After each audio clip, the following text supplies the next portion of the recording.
দামোদৰ বিপ্ৰ পণ্ডিতজনে কৰা প্ৰশ্ন তিনি তাৰ উত্তৰ দিয়ক। মহাৰাজ, ভগৱন্তক স্মৰণ কৰি কওঁ, হে মহাৰাজ, হে সভাত উপস্থিত পাত্ৰ মন্ত্ৰী ব্ৰাহ্মণ পণ্ডিত আৰু সাধু মহাজনসকল, আজি আপোনালোকে মোক ধৰ্মৰ অনৰ্থকাৰী বুলি জগৰীয়া কৰিছে। আপোনালোকে কাণ পাতি মন দি শুনিব আৰু নিৰপেক্ষ বিচাৰ কৰিব। বেদ বিহিত কৰ্ম কৰিবলৈ মই কেতিয়াও কাকো বাধা দিয়া নাই। বেদৰ সামগান আমাৰ সাংসাৰিক অভাৱৰ পৰাই যে উদ্ভৱ হৈছে, সেয়া সভাস্থ দেৱজ্ঞ বিদ্যুৎ মণ্ডলীয়ে ভালদৰে জানে। সেই অভাৱৰ পৰাই দেৱতা আদিৰ উদ্ভৱ হোৱা দেৱতাসকলৰ বাবে স্তুতি পাঠৰ আৰম্ভণ আৰু যজ্ঞৰ সৃষ্টি। যাৰ অসাৰ সাংসাৰিক ভোগবিলাসৰ স্পৃহা নাই, অভাৱ অভিযোগ বা মান অপমানৰ ভেদ জ্ঞান নাই, কেৱল মুক্তিৰ বাবেহে আকাংক্ষা আছে, তেনে এজনে দেৱ দেৱীক পূজা নকৰিলে একো দোষ হ'ব নোৱাৰে। সকলোতে ঈশ্বৰ বিৰাজমান। পূজা পাতি যাক বলি দিয়া হয় বা হ'ব, সেই বলিৰো তেওঁ অন্তৰ্যামী ভগৱান। গতিকে বলি কটা মানে ঈশ্বৰক কটা। অতীন্দ্ৰিয় ব্ৰহ্মলাভ ইন্দ্ৰিয় লব্ধ শক্তিৰ দ্বাৰা নঘটে। সকলো দেৱ দেৱীৰ মূল হৈছে একমাত্ৰ কৃষ্ণদেৱ। তেওঁৱেই সকলোকে সৃজিছে, তেওঁৱেই সকলোৰে মূল আধাৰ।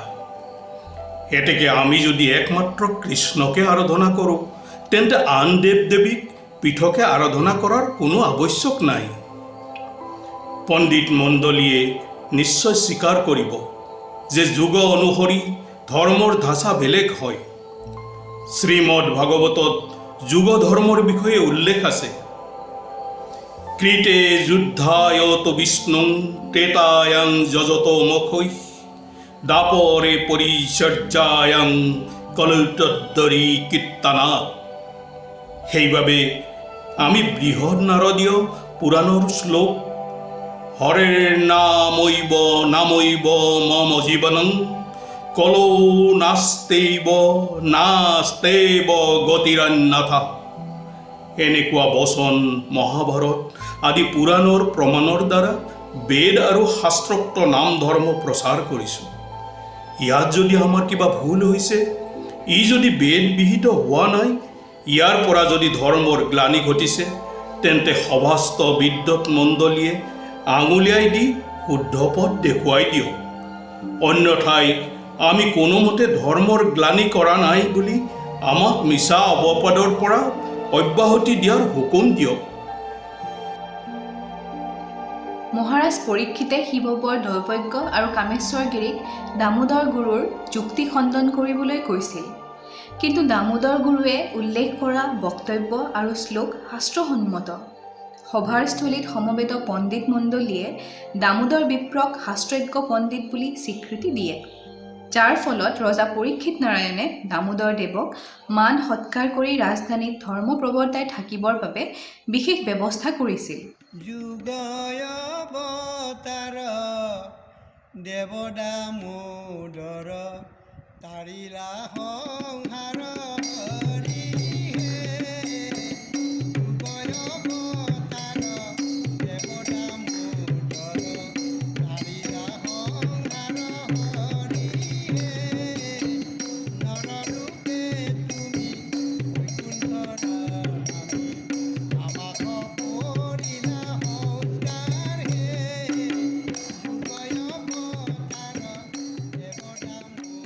শিৱবৰ দৈবজ্ঞ আৰু কামেশ্বৰগিৰিয়ে দেৱ দামোদৰক ৰজাৰ চকুত হেয় প্ৰতিপন্ন কৰিবলৈ চল চাই আছিল। ৰজা পৰীক্ষিত নাৰায়ণে মৃগয়াৰ পৰা ঘূৰি অহাৰ বাটত শিৱবৰ আৰু কামেশ্বৰগিৰিয়ে ৰজাক লগ ধৰি দেৱ দামোদৰৰ বিপক্ষে নানান কথা কয় আৰু দামোদৰ গুৰুৰ ধৰ্মসভাত অন্তঃপুৰৰ মহিলাসকলৰ উপস্থিতি গোপনে দেখুৱায়। তেতিয়া ৰজা ক্ৰোধিত হয়।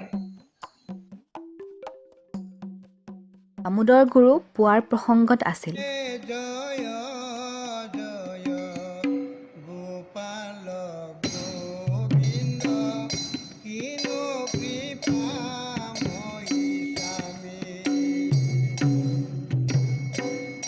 তোমাৰ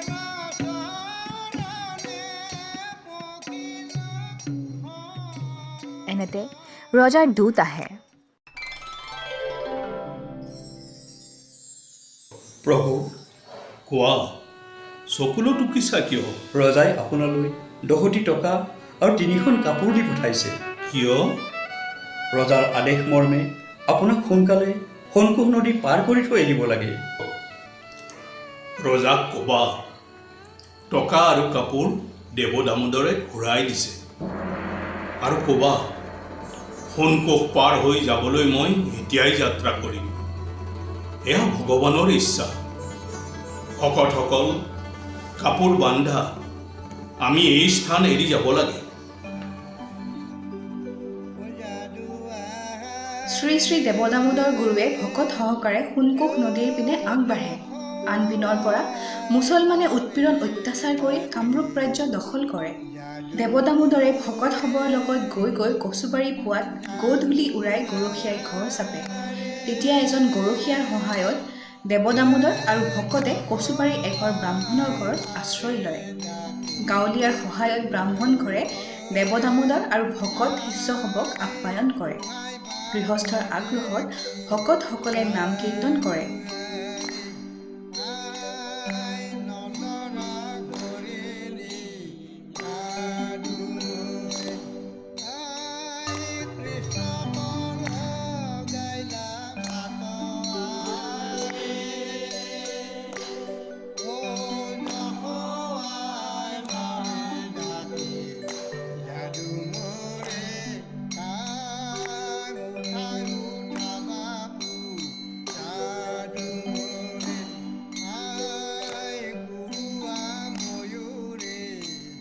ৰাতি পুৱাল দামোদৰ গুৰু আৰু ভকতে সোণকোষ নদী পাৰ হ'বলৈ যাত্ৰা আৰম্ভ কৰে।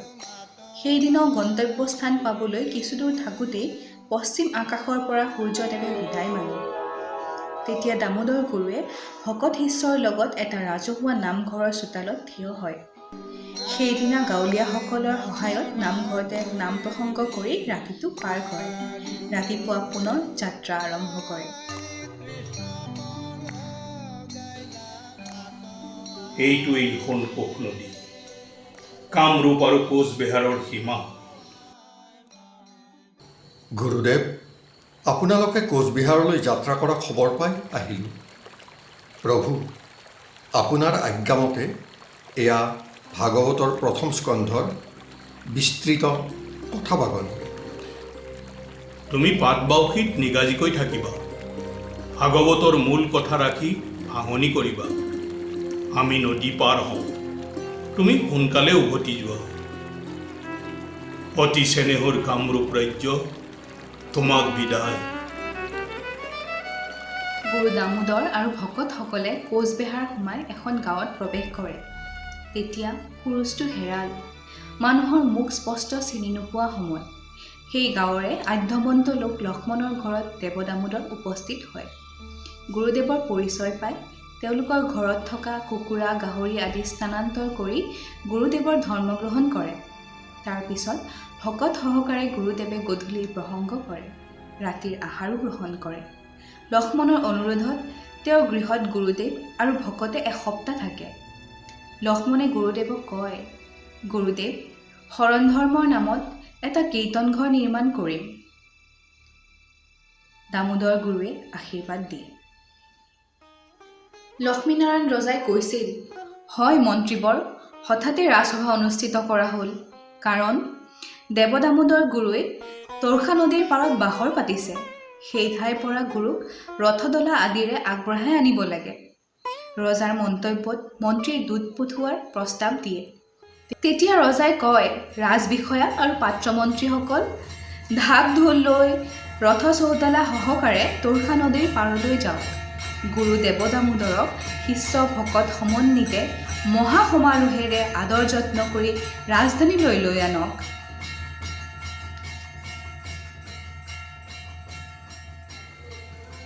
মহাৰাজ, মোৰ ৰাজ্যত স্বয়ং শ্ৰী শ্ৰী বিষ্ণুক দেখিছোঁ। মই দামোদৰ দেৱ। নমস্কাৰ গুৰুদেৱ। বিষয়া আৰু পাত্ৰমন্ত্ৰীসকল যথাবিহিত অভ্যৰ্থনাৰে প্ৰভুক ৰাজপ্ৰসাদত থকাৰ ব্যৱস্থা কৰক। বৈদ্য কবিৰাজসকলে আলোচনা মৰ্মে কয় যে ৰজাই পুনৰ ৰাজসভাত বহিব পাৰিব বুলি মনে নকয়। তেওঁলোকৰ কাষেৰে যোৱা লিগিৰীজনীয়ে এই কথা শুনি দুখ মনে ছটফটাই থকা ৰজাক শুশ্ৰূষা কৰা ৰাণীৰ ওচৰলৈ গৈ কবিৰাজ বৈদ্যই কৰা আলোচনা নকৌকৈ ক'লে। ৰাণীৰ কান্দোন শুনি ৰজাই টোপনিৰ পৰা সাৰ পোৱাৰ দৰে ৰাণীৰ গাত ধৰি কয়, ৰাণী, মই সপোন দেখিলোঁ। দেৱ দামোদৰ গুৰুৱে তোৰসা নদীৰ পাৰত বাহৰ পাতিছে। গুৰুদেৱে ক'লে, ৰজা, তোৰসা নদীৰ পাৰত দামোদৰ ধাম নাম দি সত্ৰ পাতিবা। ৰাণী, মই গাটো পাতল পালোঁ। দামোদৰদেৱ গুৰুৱে বাসগৃহত যোগাসনত বহিবৰ উপক্ৰম কৰিছে। এই সময়ত ভকতবৃন্দই উপস্থিত হৈ গুৰুৰ এই অৱস্থা দেখি হুক হুককৈ কান্দিব ধৰে।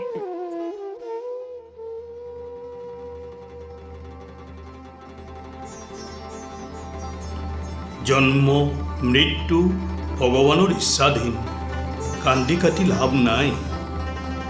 বাসুদেৱ, পৰ্বানন্দ, পূৰ্বতে কোৱাৰ দৰে সত্ৰৰ ভাৰ তোমালোকক অৰ্পণ কৰিলোঁ। পুৰীৰ পৰা পঠোৱা মহাপ্ৰসাদ আৰু গংগোদক দিয়া।